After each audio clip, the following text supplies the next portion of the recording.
Hi everyone, this is Dr.Senthil, Associate Professor, Department of II SNS College of Technology, and these are my mentees. Belongs to second year Electrical Electronics Engineering, and the mentee is Mr. Vasan, Mr. Guru Prasad, Mr. Salman, and Mr. Basha. Now, these students are going to discuss about a DT-based study on design of elevator, which comes under unit number 3, counter, design of counter circuits, right? Now, let me discuss this DT-based study and the students starts. So, elevator system can be used in a design thinking process.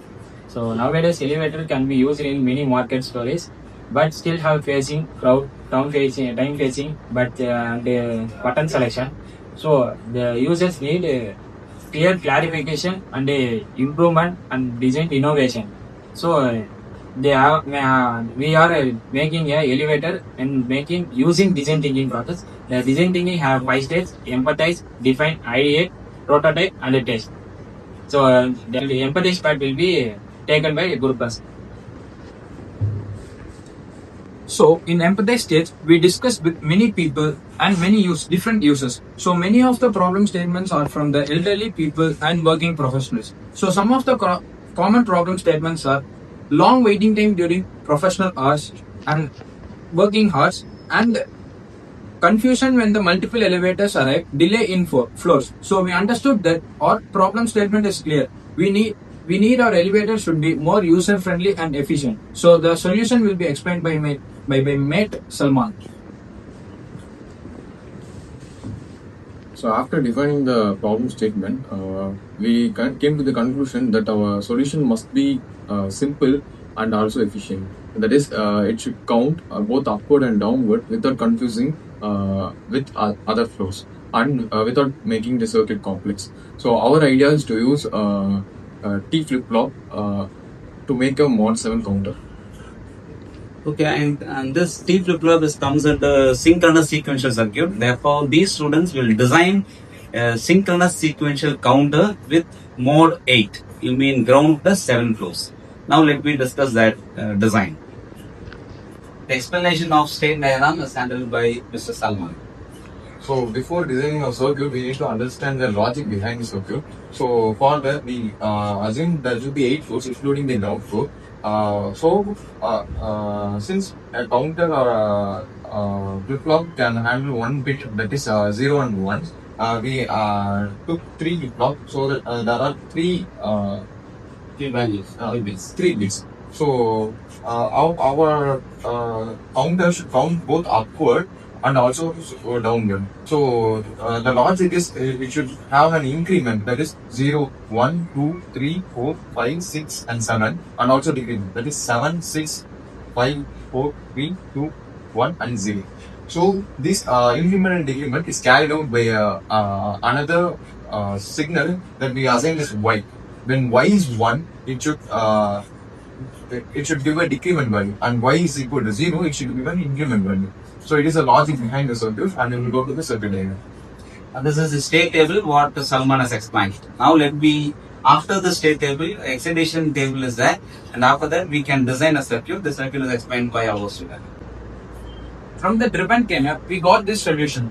So according to the state diagram, we have 3 flip-flops, T0, T1 and T2. So T1 is in one stage, T2 is in one state, T1 is in 10 states, and T0 is in 100 place. So according to this equation, we need 2 gates, AND gate and OR gate. The clockwise is connected parallel to the 3 flip-flops. So it is in parallel means the name is synchronous sequential circuits. So we need AND gate, OR gate. From each flip-flops, the AND gate is connected, and the AND gate is connected again to the OR gate. From the Q2, Q1 and Q0. So my friend will take you over the next solution. So I might explain how the circuit works. Now I explain the logic behind the circuit. That is, we found from the K map that the Q0 must be connected to VCC, that's positive. So let's connected the positive here, and Q1 T flip-flop as the logic of Q0 dot up plus Q0 dash of up dash. That is 2 AND gates. Yeah. So you mean Here one AND gate comes into picture, another AND gates, and this product combination is added with the sum. Therefore, two AND gates and one OR gate comes into picture. So same as to the Q3, that Q2. Here four, four AND gates and one OR gate is used. So coming to the circuit, that is the up is the trigger pulse that we give both upward and downward pulses. So now for Q1, we are going to see how the logic is implemented in the circuit. That is Q naught, not Q not up.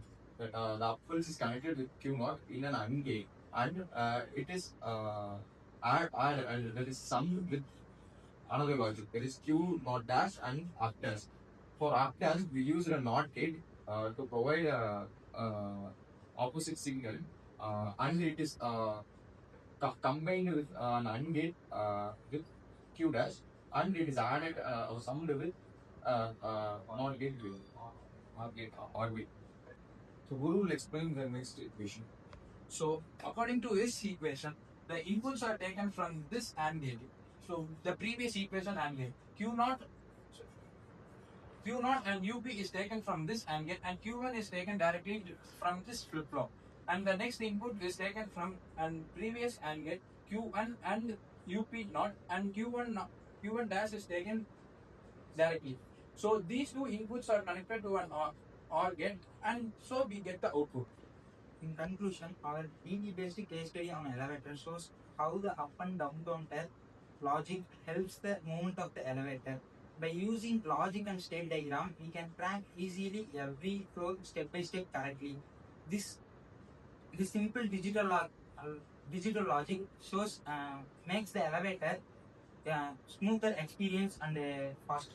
Thank you. Therefore, this DT-based study is explained by these second year students, and they designed this counter with the help of a T flip flop.